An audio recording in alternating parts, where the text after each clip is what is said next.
നമസ്കാരം. LPG വിതരണ രംഗത്ത് ഉണ്ടായിരിക്കുന്ന ആശങ്ക അകറ്റാനായി ഇതാ വൻപൻ ക്രമീകരണങ്ങൾ കേന്ദ്ര സർക്കാർ നടപ്പാക്കുകയാണ്. അതായത് കഴിഞ്ഞ ദിവസം ഒരു LPG ടാങ്കർ ഏതാണ്ട് 40,000 മെട്രിക് ടൺ LPGയുമായിട്ടൊരു ടാങ്കർ ഗുജറാത്ത് തീരത്തേക്ക് വന്നിരുന്നു. ശിവാലിക് എന്ന് പറയുന്ന കപ്പലാണ് ഗുജറാത്തിൻ്റെ മുന്ദ്ര തുറമുഖത്ത് നങ്കൂരമിട്ടത്. ഈ കപ്പലാണ് യഥാർത്ഥത്തിൽ ഹോർമൂസ് കടലിടുക്ക് ഇറാൻ അടച്ചതിന് ശേഷം ആദ്യമായി ആ വഴി യാത്ര ചെയ്തു വന്ന കപ്പൽ. അതായത് ചൈനയുടെ കപ്പലുകൾക്കാണ് ആദ്യമായി ഇറാൻ അനുമതി നൽകുന്നത് ഹോർമൂസ് കടലിടുക്ക് വഴി കടന്നുപോകാൻ. മറ്റു രാജ്യങ്ങളുടെ കപ്പലുകളൊന്നും ആ പ്രദേശത്തേക്ക് വന്നേക്കരുത്, അതുവഴി യാത്ര ചെയ്താൽ ഞങ്ങൾ കപ്പലുകൾ കത്തിക്കും എന്നായിരുന്നു ഇറാൻ സൈന്യം നൽകിയിരുന്ന മുന്നറിയിപ്പ്. എന്നാൽ അത് ശരിയല്ല. ഹോർമൂസ് കടലിടുക്ക് അടയ്ക്കുന്നത് ശരിയല്ല. ലോകമെമ്പാടും എണ്ണ പ്രതിസന്ധി ഉണ്ടാക്കും. പ്രത്യേകിച്ചും ചൈനയെയും ഇന്ത്യയും പോലെയുള്ള രാജ്യങ്ങൾ അതിൽ വലിയ പ്രശ്നങ്ങൾ ഉണ്ടാകും എന്ന് ചൈന മുന്നറിയിപ്പ് നൽകുന്നു. അതിനെ തുടർന്ന് ചൈന ഞങ്ങളുടെ സുഹൃത്താണ് എന്ന് പറഞ്ഞുകൊണ്ട് ചൈനയ്ക്ക് അതുവഴി കടന്നുപോകാനുള്ള അനുമതി ഇറാൻ നൽകുന്നു. പക്ഷേ അപ്പോഴും മൈനുകൾ വിന്യസിച്ചിരിക്കുന്ന ഒരു കടൽപാത ഉപയോഗിക്കാൻ ചൈനീസ് കപ്പലുകൾ തയ്യാറായില്ല. പക്ഷേ ഇന്ത്യൻ കപ്പലായ ശിവാലിക്കിന് വീണ്ടും അനുമതി നൽകുകയാണ് ഇറാൻ ചെയ്തത്. ആ ശിവാലിക്ക് ആദ്യം വളരെ സുരക്ഷിതമായി തന്നെ ഈ ഹോർമൂസ് കടലിടുക്ക് കടന്ന് ഇപ്പോൾ ഇതാ കഴിഞ്ഞ ദിവസം ഗുജറാത്തിൻ്റെ മുന്ദ്ര തുറമുഖത്ത് നങ്കൂരമിട്ടു.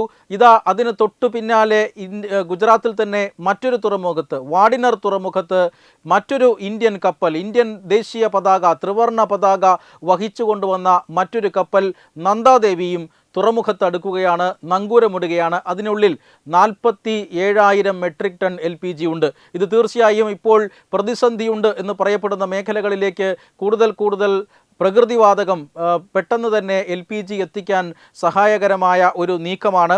47,000 നന്ദാദേവിയിലും 40,000 ശിവാലിക്കിലുമായി ഇപ്പോൾ ഗുജറാത്ത് തീരത്ത് എത്തിയിരിക്കുന്നു. ശിവാലിക്കിലുള്ള 20,000 മെട്രിക് ടൺ LPG മുന്ദ്രയിലിറക്കുകയും ബാക്കിയുള്ളവ തെക്കൻ ഭാരതത്തെ ലക്ഷ്യമാക്കി മംഗലാപുരത്തേക്ക് കൊണ്ടുവരാനുമാണ് ഇപ്പോൾ കേന്ദ്ര സർക്കാർ ലക്ഷ്യമിടുന്നത്. അതുകൊണ്ട് തന്നെ രാജ്യത്താകമാനം ഉടൻ തന്നെ ഈ ആശങ്ക പരിഹരിച്ചുകൊണ്ട് ഈ LPG വിതരണം കാര്യക്ഷമമാക്കുക, പഴയതുപോലെയാക്കുക എന്ന പ്രവർത്തനമാണ് നടക്കുന്നത്. അതുകൂടാതെ മറ്റൊരു ഇന്ത്യൻ പതാക വഹിച്ചുകൊണ്ടുള്ള മറ്റൊരു കപ്പൽ കൂടി UAEയിൽ നിന്നും പുറപ്പെട്ടിട്ടുണ്ട്. അത് ഈ പറയുന്ന പാത വഴി ഇന്ത്യയിലേക്കുള്ള യാത്രയിലാണ്. ജാഗ് ലാഡ്കി എന്ന് പറയുന്ന ഒരു കപ്പലാണ്, ഇന്ത്യൻ പതാക വഹിച്ചിട്ടുള്ള കപ്പലാണ് ഈ ഇന്ത്യൻ തീരത്തേക്ക് വരുന്നത്. ഇതിനകത്ത് 81,000 ടൺ അസംസ്കൃത എണ്ണയാണുള്ളത്. ഇങ്ങനെ എണ്ണയും പ്രകൃതിവാതകങ്ങളുമെല്ലാം ഹോർമൂസ് കടലിടുക്കിലൂടെ ഇന്ത്യൻ പതാക വഹിച്ച കപ്പലുകളിൽ നീക്കം തുടങ്ങിയിരിക്കുകയാണ്. അതുകൊണ്ട് തന്നെ രാജ്യത്ത് സൃഷ്ടിച്ചിരിക്കുന്ന ആശങ്ക, രാജ്യത്ത് ചില ആളുകൾ ഈ പറയുന്ന ആശങ്ക, ജനങ്ങളുടെ ആശങ്ക മുതലെടുക്കാൻ ശ്രമിച്ചിരുന്നു. യുദ്ധം തുടങ്ങിയ സാഹചര്യത്തിൽ നമുക്കറിയാം LPG ക്ഷാമം, പെട്രോളിയം ഉൽപ്പന്നങ്ങൾക്ക് ക്ഷാമമുണ്ടായില്ല. കാരണം അത് നമ്മുടെ പെട്രോളിയം വാങ്ങൽ ഇപ്പോൾ പ്രധാനമായും റഷ്യ എന്ന രാജ്യത്തെ കേന്ദ്രീകരിച്ചിട്ടാണ്. വലിയ രീതിയിലുള്ള വൈവിധ്യവൽക്കരണം ആ മേഖലയിൽ കഴിഞ്ഞ 10 വർഷം കൊണ്ട് നടന്നിരുന്നു. പക്ഷേ LPG അതിപ്പോഴും ഇറക്കുമതിയുടെ 80-90% ഈ പറയുന്ന ഗൾഫ് രാജ്യങ്ങളിൽ നിന്നാണ്. ഹോർമൂസ് കടലിടുക്ക് വഴിയാണ് ഇതിൻ്റെ നീക്കം നടക്കുന്നത്. അതുകൊണ്ട് തന്നെ ആ മേഖലയിൽ ചില പ്രശ്നങ്ങളുണ്ടായി. എന്നാൽ അതിപ്പോൾ പരിഹരിക്കപ്പെടുകയാണ്. അടിയന്തരമായി തന്നെ 2 കപ്പലുകൾ ഗുജറാത്ത് തീരത്തേക്ക് എത്തിയിരിക്കുന്നു. മാത്രമല്ല LPG വിതരണം, LPGയുടെ വാങ്ങൽ അത് കൂടുതൽ വൈവിധ്യവൽക്കരിക്കാൻ സർക്കാർ തീരുമാനിച്ചിരിക്കുന്നു. കേന്ദ്ര സർക്കാർ അതിൻ്റെ ഭാഗമായി അമേരിക്ക, കാനഡ തുടങ്ങിയ രാജ്യങ്ങളിൽ നിന്നുകൂടി LPG വാങ്ങാനുള്ള തീരുമാനം എടുത്തിരിക്കുകയാണ്. അതുകൊണ്ട് തന്നെ ഈ സാഹചര്യത്തിൽ രാജ്യത്ത് ആശങ്കയുണ്ടാക്കുക, അല്ലെങ്കിൽ രാജ്യത്ത് പാചകവാതക പ്രതിസന്ധിയുണ്ട് എന്ന് പറഞ്ഞ് ആശങ്കയുണ്ടാക്കുന്നതിനെ, അല്ലെങ്കിൽ അങ്ങനെ ആശങ്കയുണ്ടാക്കുന്നവരുടെ കാലം കഴിയുകയാണ്. രാജ്യത്ത് പ്രതിസന്ധി ഒഴിഞ്ഞ് പാചകവാതക വിതരണം പരിപൂർണമായും പുനഃസ്ഥാപിക്കപ്പെടുകയാണ്. Web desk Tatwamayi news.